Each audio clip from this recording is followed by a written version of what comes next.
Greetings everyone, it's the Average Movie Viewer here. Merry Christmas. It's Christmas here in Australia. Man.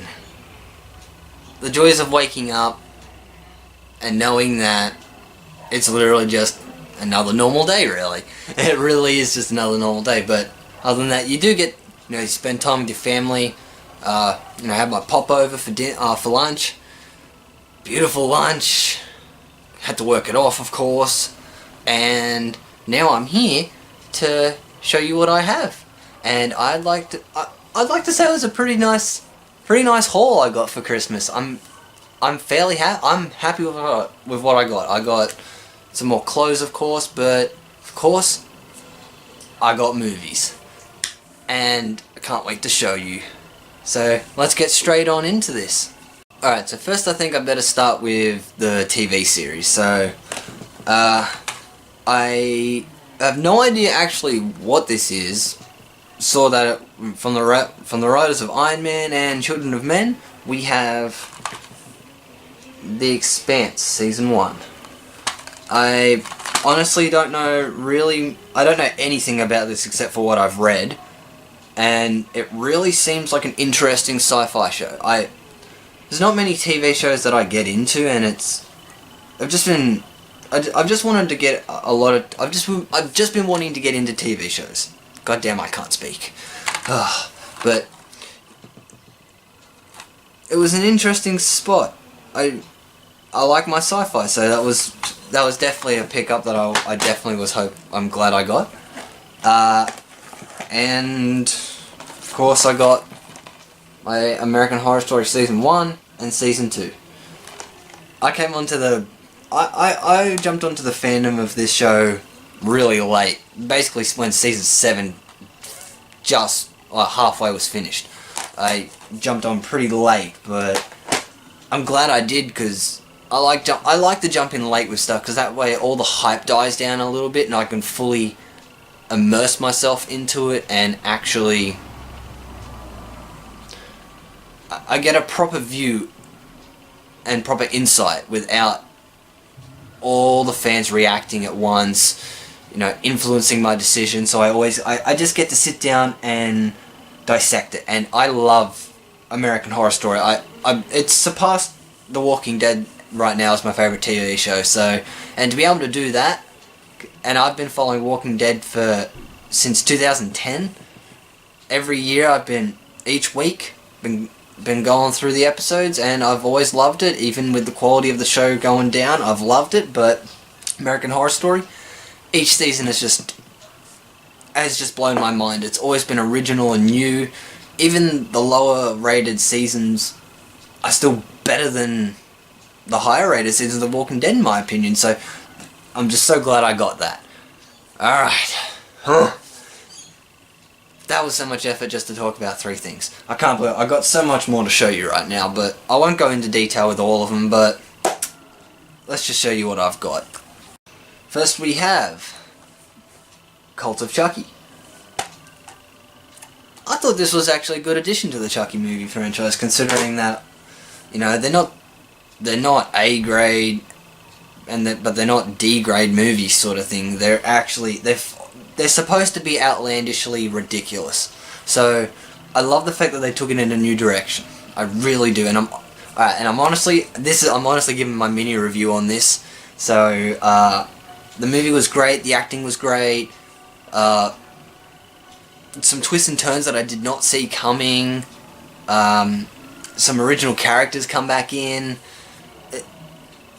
It's just a great addition to Chucky, I have to admit. I really like it. The Evil Dead remake. Now, to be blunt, I've only seen this a couple of times. I really do like the original Evil Dead movies, and I just thought I'd pick it up because I already own 2 of the others. Still got to pick up Army of Darkness, but this is what Evil Dead was supposed to be. But budget and the year it was made just basically restricted what they wanted, and that's what they wanted to make. Next is a little movie called Dead Silence that I believe is a very underrated horror movie directed by James Wan. director of Saw, The Conjuring, Fast and the Furious. This guy is a phenomenal director, and I'm actually really excited to see what he does to Aquaman. So, pretty exciting. Idle Hands. I was so glad when this finally got its Blu Ray release. A little quick story about this. This little one. Oh man, I thought I wasn't going to talk in detail about these, but it looks like I am. Idle Hands.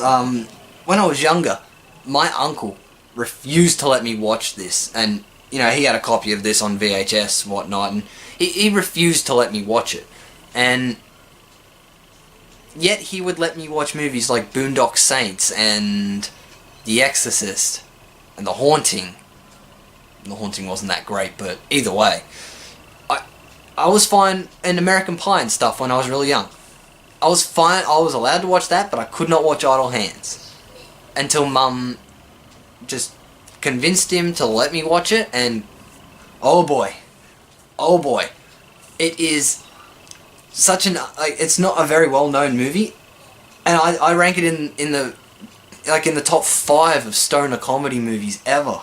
And it's also like a stoner comedy horror movie. It is brilliantly done, and some good acting by Seth Green as well, who he's extremely funny.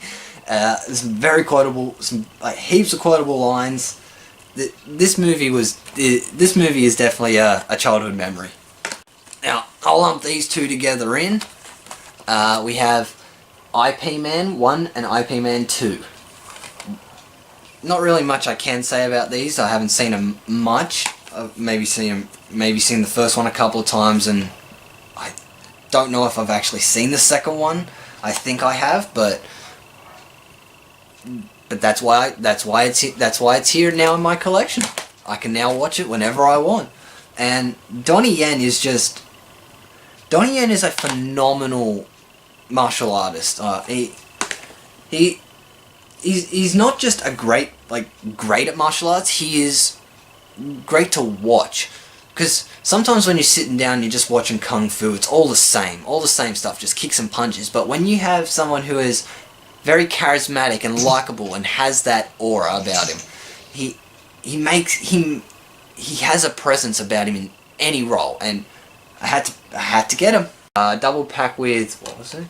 Enter the Ninja and Revenge of the Ninja. Now, I've never seen these. I just saw them. It's a double ninja pack movie.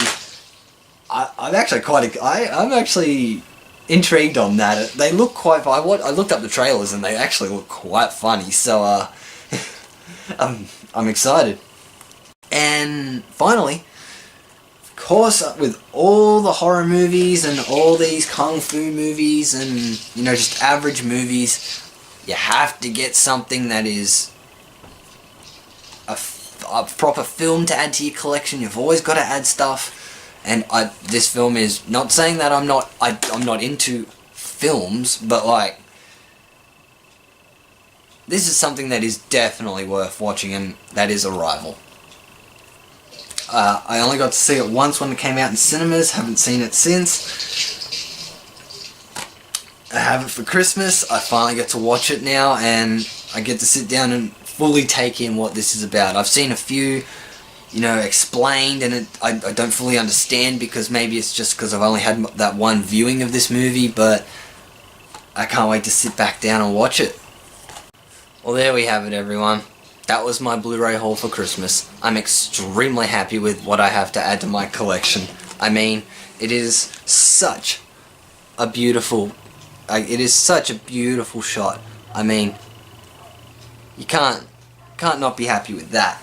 So, and also, I'd like to be able to give one of you guys the opportunity for another present. So, I picked up the steelbook copy of It a couple of weeks ago, and I was given a free download code. So, for anyone who would like the new It remake, there's the code. So, just pause it if you need to get a good reading on it. But that's it for this video, everyone. Please enjoy your Christmas. Thank you for watching. Please subscribe to my channel. There'll be more videos to come. And as always, I am the Average Movie Viewer.